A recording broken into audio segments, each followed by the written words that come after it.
ஒருபுறம் நாடாளுமன்ற தேர்தல் பிரச்சாரம் அனல் பறக்க, மற்றொரு புறம் தேர்தல் அதிகாரிகள் காட்டும் கெடுபிடிகளால் தொழில்துறையினர் கடும் பாதிப்புக்கு ஆளாகி வருகின்றனர். தேர்தல் அதிகாரிகளின் இந்த நடவடிக்கைகளால் சேலத்தில் வெள்ளி உற்பத்தி பாதியாக குறைந்து ஆயிரக்கணக்கான தொழிலாளர்கள் வேலை இழந்துள்ளதாக புகார் எழுந்துள்ளது. இது குறித்த ஒரு செய்தி தொகுப்பை இப்போது பார்க்கலாம். சேலம் நகரின் முக்கிய தொழிலாக வெள்ளி உற்பத்தி உள்ளது. செவ்வாய்ப்பேட்டை, குகை, மணியனூர், அன்னதானப்பட்டி, சிவதாபுரம், இளம்பிள்ளை உள்ளிட்ட இடங்களில் 10,000த்திற்கும் அதிகமான வெள்ளிப்பட்டறைகள் இயங்கி வருகின்றன. இந்த பட்டறைகளுக்கு டன் கணக்கில் கொண்டுவரப்படும் வெள்ளி 1,50,000 லட்சத்திற்கும் மேற்பட்ட தொழிலாளர்களின் கைவண்ணத்தினால் ஒரே நாளில் வெள்ளி கொலுசுகளாகவும், அரைஞான் கொடிகளாகவும், மெட்டிகளாகவும் மாறுகின்றன. இவை தமிழகம் மட்டுமின்றி கேரளா, ஆந்திரா, கர்நாடகா, மகாராஷ்டிரா, குஜராத், டெல்லி உட்பட நாடு முழுவதும் அனுப்பி வைக்கப்படுகின்றன. ஆனால் தற்போது தேர்தலை ஒட்டி பறக்கும் படை அதிகாரிகள் காட்டும் கெடுபிடிகளால் வெள்ளிப் பொருட்களை எடுத்து செல்வதில் சிக்கல் நீடிப்பதாக பட்டறை உரிமையாளர்கள் கூறுகின்றனர்.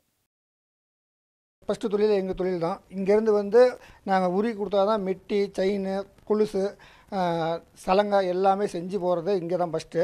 மொத்தம் 28 இடத்துக்கு போயிட்டு வருது. எங்கள் இடத்துலையே ஃபஸ்ட்டு வேலை இல்லாத இருக்குது. இங்கேயே வேலை இல்லைனாக்கா நீங்கள் மீறி போகிற எல்லா இடத்துலையும் எப்படி இருக்குன்னு நீங்களே பார்த்துங்க. ரொம்ப சிரமமாக இருக்குது வேலை இல்லாதனால.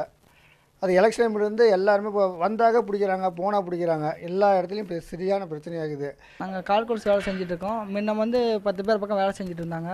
இப்போ பார்த்தீங்கன்னா இப்போ நம்மளே 4 பேர் தான் உட்காந்து வேலை செஞ்சிட்ருக்கோம். முன்ன மாதிரி யாருக்கும் வேலை அவ்வளோக்கா இல்லை. சேலத்தில் ஒரு 10 லட்சம் பேர் நம்பி இருந்து கொலை போயிட்டு இருந்தாங்க. இப்போ பார்த்தீங்கன்னா நிறைய பேர் இப்போ வேலை இல்லாதனால எல்லாமே வேறு தொழிலுக்கு போயிட்டுருக்காங்க. இதே பாதிப்பாகவே இருக்குது. வெளிமாநிலங்களுக்கு அனுப்பி வைக்கப்படும் வெள்ளிப் பொருட்களை வாகன சோதனை என்கிற பெயரில் பறக்கும் படை அதிகாரிகள் பறிமுதல் செய்வதாகவும், உரிய ஆவணங்களை காட்டினாலும் சில நேரங்களில் அதிகாரிகள் அனுமதி வழங்குவது இல்லை எனவும் வெள்ளி உற்பத்தியாளர்கள் குற்றம் சாட்டுகின்றனர். இதன் காரணமாக வெள்ளி உற்பத்தி பாதியாக குறைந்துவிட்டதால் ஏராளமான பட்டறைகள் மூடப்பட்டு வருகின்றன. இதன் காரணமாக பல்லாயிரக்கணக்கான தொழிலாளர்கள் வேலை இழந்து வருகின்றனர். அவங்க கம்பியாக கொண்டு போவாங்க, பூவாக கொண்டு போவாங்க, ஜதை கொண்டு போவாங்க, அரும்பு கொண்டு போவாங்க. இத்தனை வகை, மொத்தம் 28 வகை இருக்குது. அந்த ஒரு கால் செயின் செய்கிறதுக்கு 28 100 கிராம் ஒரு கால் செயின்னா அந்த 100 கிராம் கால் செயின் 28 பேர்த்திட்ட போயிட்டு வந்தால் தான் அந்த செயின் செய்ய முடியும். அப்படிங்கிற பட்சத்தில் அந்த 28 பேர்த்திட்ட போகிற வர இடத்துல பிடிச்சிக்கிட்டு இருந்தாங்கன்னா இது எப்படி நாங்கள் தொழில் செய்கிறது? ஓனருங்க வேலை தரணும் அப்படின்னா கூட நாங்கள் சந்தாக பயந்து தான் போகிறதா இருக்குது சூழ்நிலை. என்ன காரணம்னா, கூப்பிட்டு தேர்தல் அதிகாரிங்க கூப்பிட்டு இது ஏது எங்கேருந்து வந்துச்சு அப்படின்னு நம்மளை கேட்குறாங்க. நம்ம கூலிக்கு தான் சார் வாங்கிட்டு போகிறோம் அப்படின்றாங்க. இப்போ எங்கே வாங்குற இடத்த காட்டுன்றாங்க. அவங்க என்ன சொல்கிறாங்க, வேலை தரவங்க இதெல்லாம் நீ சொல்லக்கூடாது, உனக்கு வேலை வேணுமா வேணாமான்னு எங்களை கேட்குறாங்க.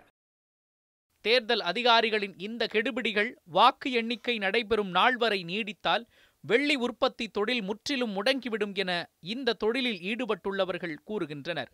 எனவே வாகன சோதனையின் போது உரிய ஆவணங்களை காட்டினால் வெள்ளிப் பொருட்களை எடுத்து செல்ல அனுமதிக்க வேண்டும் என்றும் வெள்ளி உற்பத்தியாளர்களும் வியாபாரிகளும் கோரிக்கை விடுத்துள்ளனர்.